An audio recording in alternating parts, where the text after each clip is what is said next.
Nedavno se u Eliti desio pravi šok kada je Miljana Kulić, poznata po svojim emotivnim reakcijama, preplakala more suza zbog ideje Lazara Čolića Zole da legne ranije da spava umjesto da sedi s njom do prepodnevnih sati.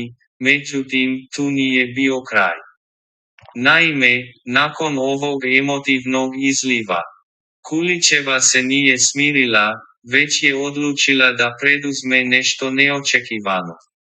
Ona se presvukla i ušuškala u njihov krevet, a zatim je uzjahala Zolu i počela da mu šapuće nešto dok ga je ljubila po licu. Nakon što je u polusnu shvatio šta se dešava, odgurnuo ju je od sebe, jer mu, po svemu sudeći, nije prijala Miljanina pažnja, a ona je ustala i jecajući i brišući suze napustila spavaću sobu.